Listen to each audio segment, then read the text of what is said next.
Hoogganaan adda bilisummaa Oromoo duraanii obbo Daawud Ibsaa eenyullee aangoo narraa fudhachuu hin danda'u addi bilisummaa anaan hoogganamaa jedhan.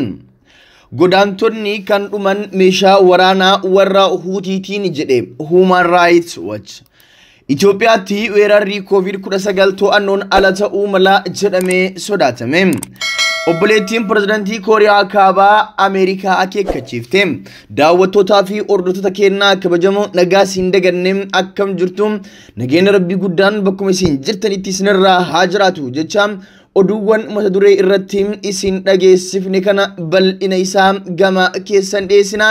Tamsaasni keenya idilee guyyaa guyyaan eejamirraa isiniif darbu bifa salphaa ta'een akka isin bira ga'uuf warroonni YouTube channel keenya subscribe hin godhin YouTube channel keenya subscribe godhadhaa jecha amma kallattiimaan gara odeeffannoo guyyaa har'aa qabadhee dhufeetti isin ceesisa.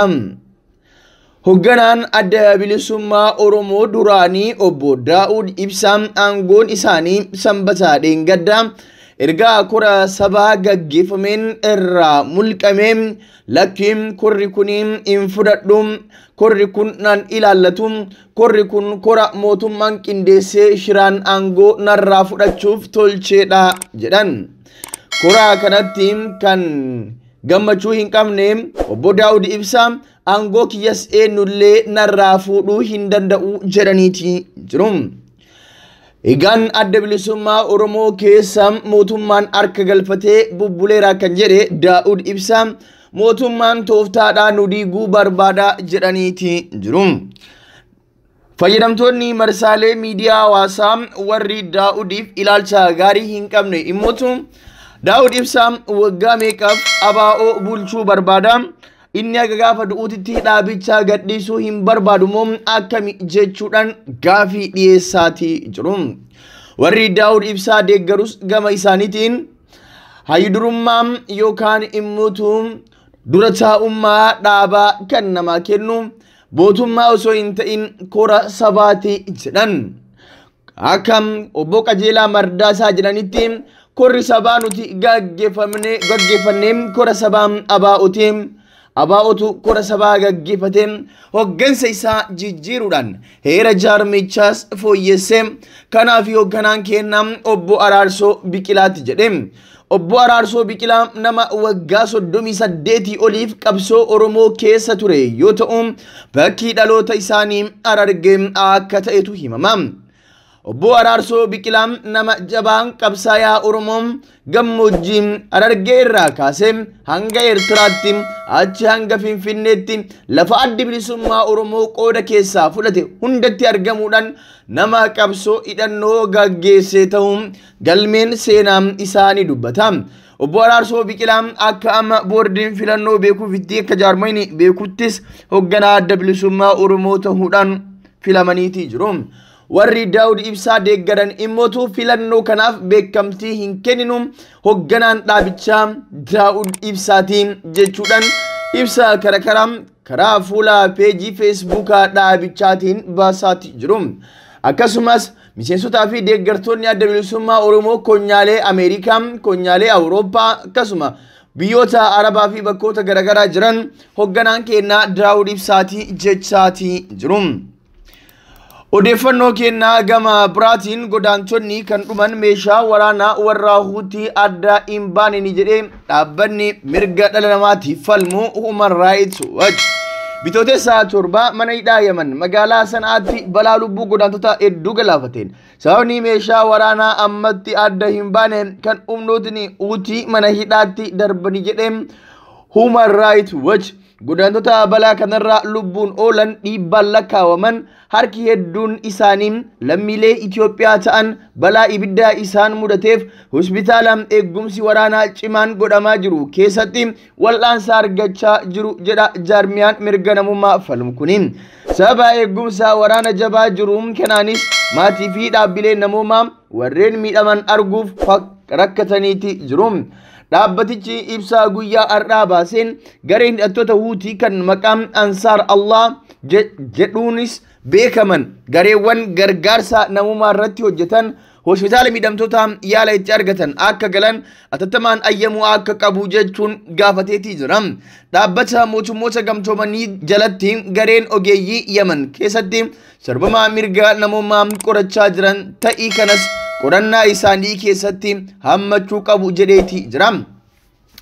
Itti fayyadamni meeshaa waraanaa maal na dhibee warri Huutii godaantota Itoophiyaa hedduu ibiddaan gubatanii akka du'an sababa ta'e biyya waraanaan raafamtuu Yemen keessatti balaan amaan godaantotni arganii fi yaadachiiftuudha jedhan qorattoonni mirga baqattootaa fi godaantota Human Rights Watch Naadiyaa Hadriman. Anga'oonni Huutii kunneen balaa kanaan gaafatamaa qaban gaafatamtoota godhee godaantota manneen hidhaa hamaa keessatti haala lubbuuf nageenya isaanii balaaf saaxiluun hidhuu dhabuu qaba jedhan Naadiyaan.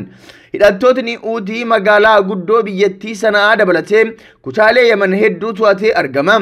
Dhaabbatni godaantota idil addunyaa IOM Yemen keessa bakka adda addaatti godaantotni 6,000 ol mana hidhaa keessa jiru jedha.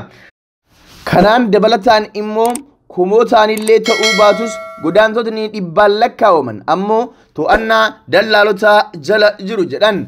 Dhimma godaantota mana hidhaa Yemenitti ibiddaan gubatanii dhuman ilaalchise akka dubbatanitti dubbii himaan ministeera jaalaa Itoophiyaa Ambaasaadar Diinaa Muftii balaa saniin lubbuun godaantota 43 darbuu qubaa qabaachuu fi isaanis jimaata darbee achumaan keessatti awwaalamuu ibsaniiti jiru. Itti dabaluunis xalayaa mootummaa Yemen Itoophiyaan xayyaaraa ergitee lammiilee ishee akka baafattu gaafachuu himanii mootummaan Itoophiyaa godaantota Itoophiyaa Yemen keessa jiran baasuun haala danda'amu irratti hojjechaa jira jedhaniiti jiru. Human Rights Watch godaantota Itoophiyaa 5 manneen hidhaa keessa jiran bilbilaan dubbisuuf godaantotni kunniin haala rakkisaa keessa akka jiran hubachuu ibseetii jira. Godaantotni hidhaa jiran kun waan irra ciisan dhabuu akka malee walitti heddummaatanii jiraachuu hanqina nyaataa fi bishaan dhugaatii akka qaban kumatu jedha jaarmayni kuni. Egaan daawwattoota fi hordoftoota keenyaa kabajamoo gabaabinatti oduun gama kanaan jiru kanuma odeeffannoo keenya gama biraatiin Itoophiyaatti weerarri COVID-19 to'annoon ala ta'uun mala jedhamee sodaatame. Itoophiyaa keessatti weerarri koronaa vaayirasii akkaataa kanaan dura hin beekamneen garmalee dabalaa jiraachuudhaan yaadda'uusaa ministeerri fayyaa biyyattii beeksise. Ministeerri fayyaa Dr. Liyaa Taaddasaa tamsa'ina vaayirasichaa to'annoon ala ta'uusaa dura hunduu itti gaafatamummaa isaa ba'uu qaba jedhan. Kanaan dura akkaataan vaayirasichi itti ture wayita ibsan dhibba keessaa 10 gadi ta'uu himanii yeroo dhiyoo as keessattuu torbeewwan darban keessa immoo dhibba keessaa 17 ga'eera jedhan. Guyyoota 10 darban keessatti hanga 7 darbeetitti namoonni 12,000 vaayirasichaan qabamu namoonni 149 ammoo du'aniiti jiru. Lakkoofsi namoota du'anii haala duraan hin turreen dabaluu fi namoonni garmalee dhiibamanii yaalii cimaa barbaadan guyyoota darban keessa kan kanaan dura ture haalaan caaluun 450 ga'uu isaanii Dr. Liyaan ibsan. Sababa kanaan kutaan namoonni haalaan dhibaman itti yaalamu guutuu kan dubbatan Dr. Liyaan meeshaa namoonni garmalee dhibaman itti harganan ventileetaraan kan jiru hundi qabamuu fi akkasumas hanqinni oksijiinii mudachuus ibsaniiti jiru. Tatamsa'ina vaayirasichaa haala kanaan yoo itti fufe weerarichi to'annoon ala ta'uu dura itti gaafatamummaa fi of eeggannoon sirnaan hojiirra oolfamuu qaba jedhan. Itoophiyaatti erga weerarichi jalqabee as namoonni 100,000 fi 76,000 fi 618 kan qabaman yoo ta'u kanneen keessaa 2,200 fi 555 du'aniiti jiru. Dabalataan yeroo ammaa namoonni 5,000 fi namoonni 513 ta'an akkaan dhukkubsatanii yaalamaa kan jiran yoo ta'u kunis erga weerarichi Itoophiyaa seenee lakkoofsi isaa guddaadha jedhameetii jira. Instituushiiniin fayyaa hawaasa Itoophiyaa akka jedhetti kanneen keessaa namoonni 66 meeshaa namtolcheen harganuu fi nama gargaaru ventileetaraadhaan jiru. Instituushicha har'a akka ibsetti ventileetoroonni jiran hundi waan qabamaniif namoonni baay'een dhibaman 8 ta'an dabaree eeggachuu irratti argamu jedheetii jira. Egaan daawwattoota fi hordoftoota keenyaa kabajamoo odeeffannoon har'aaf qabannee isiniif dhiyaannee kanuma. Egaan waa'ee koronaa kanas hin dhageettanii hundi keessan maatii keessan of eeggannoo akka godhan dhaamaa fi jecha odeeffannoo biraatiin yeroo biraa deebinee hanga wal agarrutti turtii gaarii isiniif haa taatu.